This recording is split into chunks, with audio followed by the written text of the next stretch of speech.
तो welcome to my YouTube channel. आज मैं आपको कॉन्ट्रासेप्शन से रिलेटेड अगले टॉपिक के बारे में पढ़ाने वाला हूं और मैं आपको एक ज़रूरी बात बताना चाहता हूं कि आज जो नोट्स मैंने अपडेट करवाए हैं काफ़ी अच्छी हैंडराइटिंग में अपडेट हुए हैं और आपको समझ में भी आएंगे, है ना।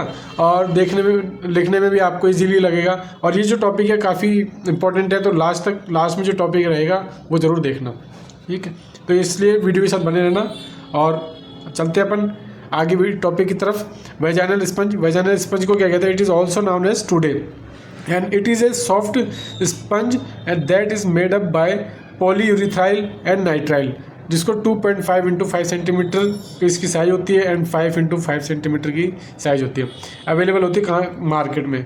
वेट बिफोर यूज़, वेट करना चाहिए इसको, बिफोर यूज़ करने से पहले इसको वेट रखना चाहिए, है ना। Insert inside vagina just before intercourse and it contain nonoxynol 9 और 1000 mg केमिकल, मतलब इसका जो मात्रा होती है वो बताई गई है, ठीक है।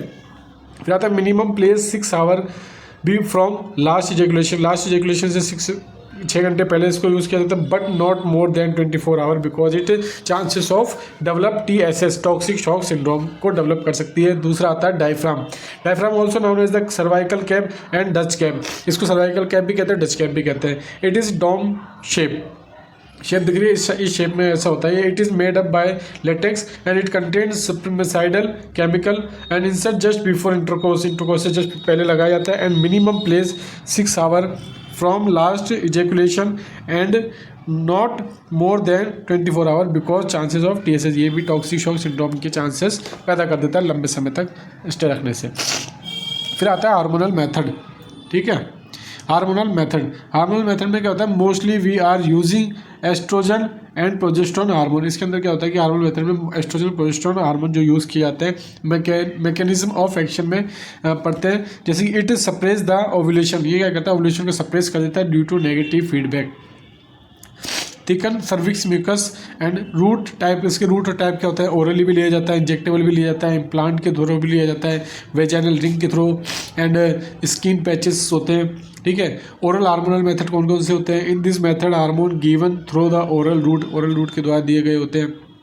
कंबाइंड OCP, है ना। Use the both hormone estrogen and progesterone, example के लिए माला N, जिसके अंदर एथाइल एस्ट्रोडियोल 0.03 mg होती है 30 mcg एंड नोजेस्ट्रोल 0.15 mg, है ना, फ्री ऑफ कॉस्ट होती है।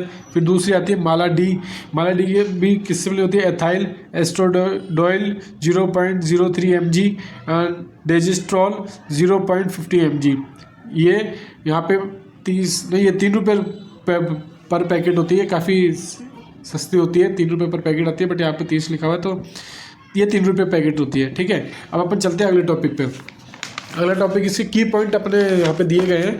की पॉइंट में क्या होता है कि कंबाइंड OCP, है ना, कंटेन 28 पिल्स, मतलब ये क्या करते हैं? 28 पिल्स कंबाइंड में 28 पिल्स बनाते हैं, जैसे 21 पिल्स के हार्मोन्स की होती है और 7 पिल्स की होती है आयरन्स की होती है।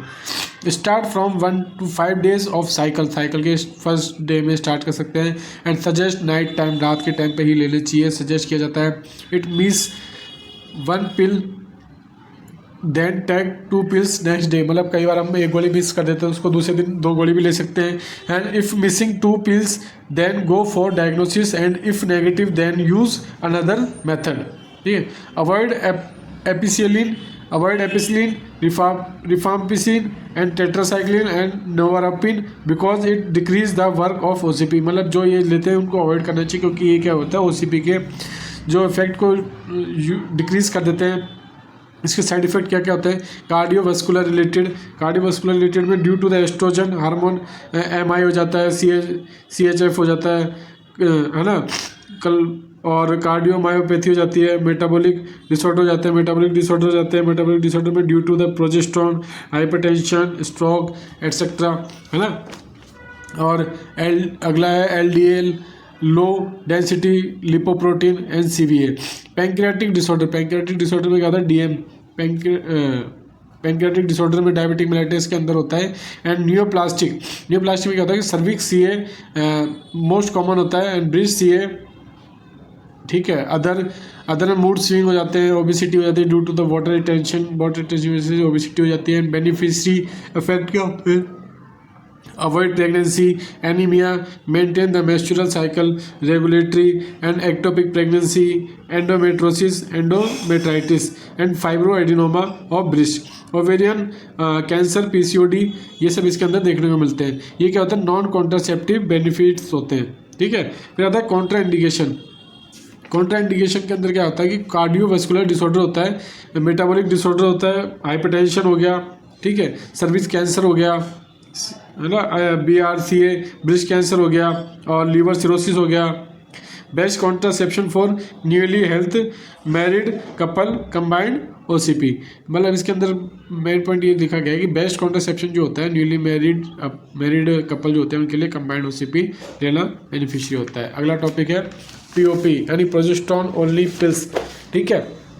When estrogen contraindicated, then POP suggest use LNG लेवोनोजेस्ट्रॉन, इसकी जो डोज होती है 1.5 mg डोज होती है, 28 दिन के लिए दी जाती है। एंड मिनी पिल्स, अगला आता है mini pills, low dose of progesterone 0.75 mg and best contraception for lactating women and mini pills.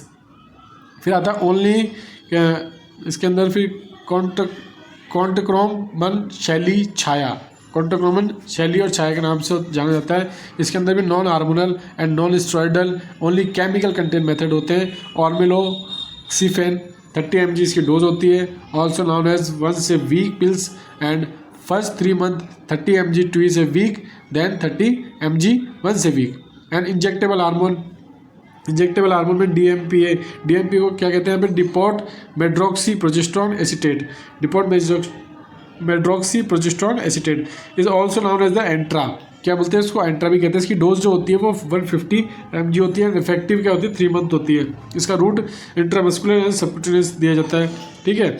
फिर आता है NET-EN norethisterone enanthate norethisterone enanthate, dose जो होती है 200 mg होती है, इफेक्टिव होती है 2 मंथ के लिए, रूट होता है इसका IM, ठीक है। अगला टॉपिक है इसके साइड इफेक्ट। इसका साइड इफेक्ट क्या होता है, breakthrough, bleeding, spotting, amenorrhoea, ये इसके साइड इफेक्ट होते हैं। Implant, subdermal implant, use a Norplant device and made up by silastic rod that is flexible in nature, ठीक है। फिर आता है नॉरप्लांट, इसकी जो डोज होती है 35 mg होती है, each LNG hormone 6 silastic rod and use that provide 5 to 7 year affected होती है। नॉरप्लांट R2 क्या होती है, in this type use 2 rod each contain 75 mg hormone, ये 2 ईयर प्रोटेक्शन का काम करती है। डिसएडवांटेज क्या होते हैं इनके, it required surgery for implantation and removal, इसके सबसे बड़े डिसएडवांटेज होते हैं कि इसको सर्जरी मतलब इम्प्लांट करने के लिए और रिमूव करने के लिए दोनों टाइम पे सर्जरी की आवश्यकता होती है।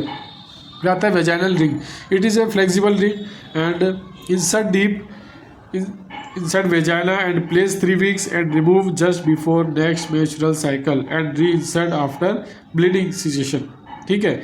फिर ये लेस इफेक्टिव बिकॉज ये रीयूजेबल होती है, इसलिए लेस इफेक्टिव होती है।